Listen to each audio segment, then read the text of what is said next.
Doubles and coffee.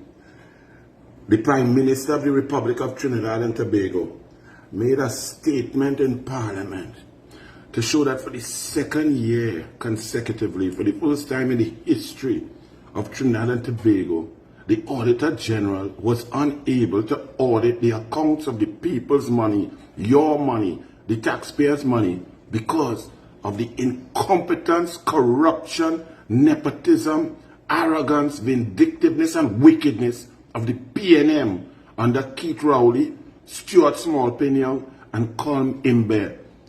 Could not audit. Do you all understand that? But you could have known that the way they speak to you about your money, the way Rowley says you have to wean yourself off the government, and he separated the government from the people, and he uplifted himself and his cabinet ministers above the people, to talk down to the people, to buff the people, to not account to the people. And then Rowley quit on the people when he thought he needed to go and play golf. But imagine the Express newspaper listens to a Prime Minister, Kamla Persad Bissessa, read out information about lacking documentation, no contracts, no accountability, no ability to respond, so much so that the Auditor General could not sign off, could not audit, could not give an opinion on the national accounts for the second year running. And in the first year, there was a debacle about an Attorney General of the PNM and a Minister of Finance sending the Auditor General pre-action protocol letter in the Auditor General's witness statement signed on an affidavit. The Minister of Finance called the Auditor General on her personal cell phone to bring pressure to bear to do something that she did not agree so to do. The central bank governor refusing to allow the Auditor General to audit the accounts. The central bank governor who got his job because Imbert and the PNM fired Jawala Rambaran, now refusing to divulge information about the distribution of foreign exchange, your money, made by your assets, in your country. These PNM people are insane.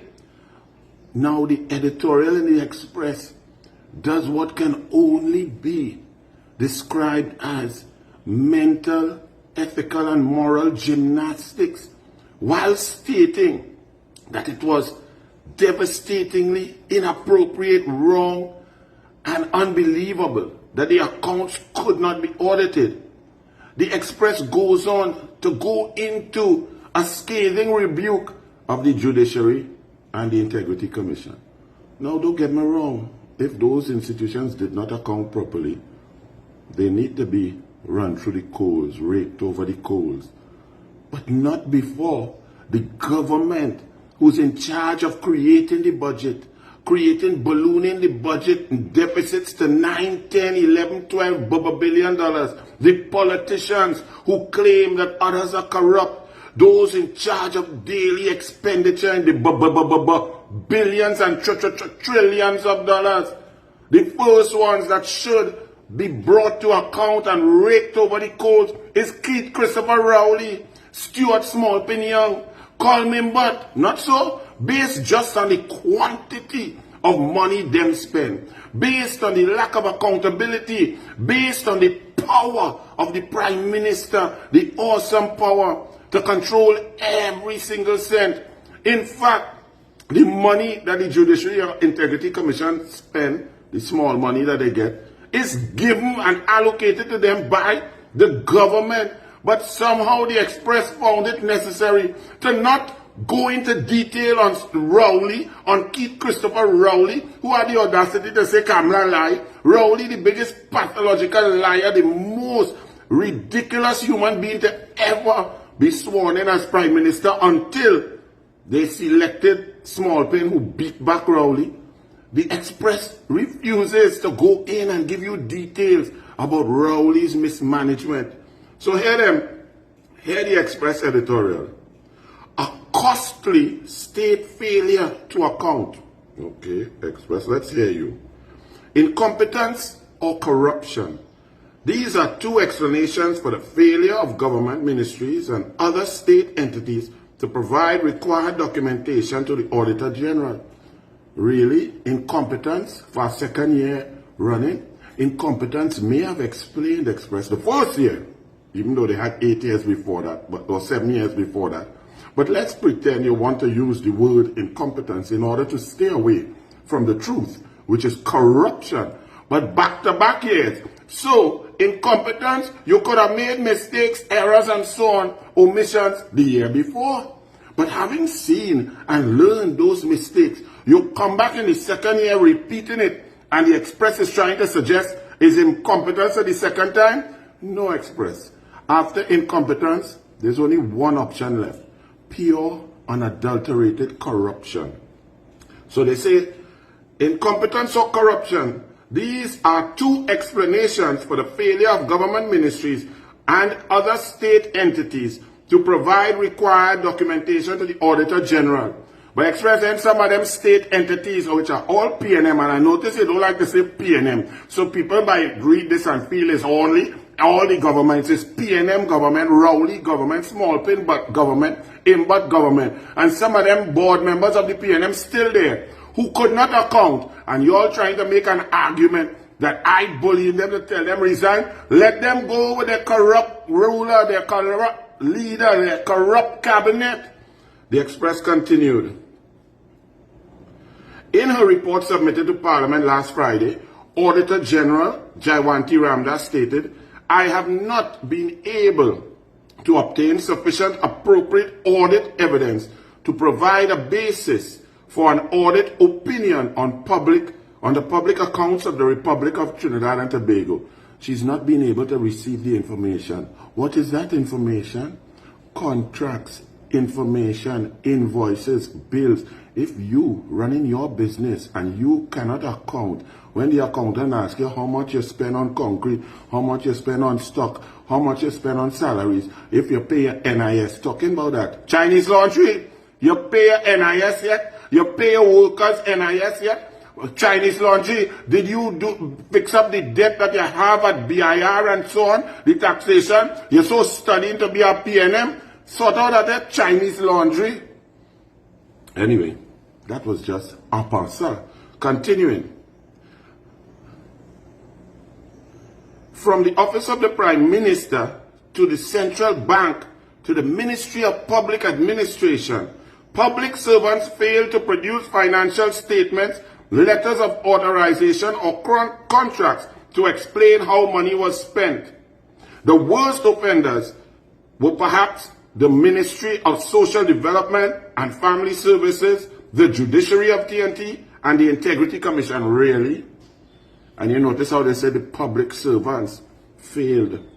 Now, public servants, yes, you can take blame. But from where we are sitting also at the Ministry of Housing and other ministries, we are seeing that public servants were forced to do things by people above them. We have statements in our hands that public pressure was brought to bear on public servants. So, public servants whose jobs could depend on those very powerful people above them, who were instructed and forced to do things without paperwork, those are mitigating factors. Now, there are some public servants, like some permanent secretaries, who then become PNM board members and PNM ministers of finance, who willingly do things to support the PNM. But others want to do their jobs correctly. But when you have the most powerful, the most venomous, the most arrogant politicians in charge, the PNM, bullying and telling you what to do, when to do it, and how to do it, then sometimes a judge may look at that as a mitigating factor. Good thing they have whistleblower legislation now, because many public servants would need to avail the of the whistleblower legislation, right?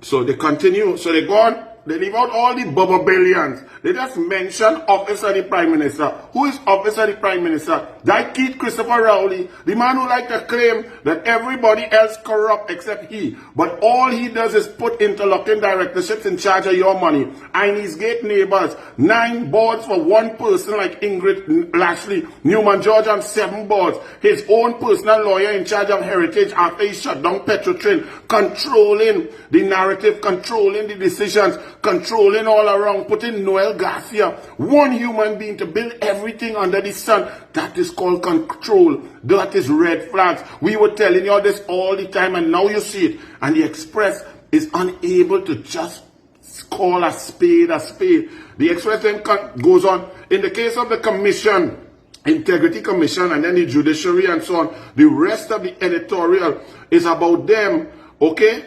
In the ministry, the contracts of 12 million awarded. They talk about social development and so on. Then they talk about the rent, but they try to deflect from the fact that Keith Rowley was in charge. If Express, you find that for 2 years, no opinion, no audited accounts, and you find that it's corrupt because it's not incompetent, because it's second year in a row, then you must say what it is. That Keith Rowley and Stuart Smallpen Young ran the most corrupt government in the history of Trinidad and Tobago. Say it with me, Express. The PNM was corrupt. Say it, print it, write the truth. Get off of your biased PNM propaganda, your fake news media.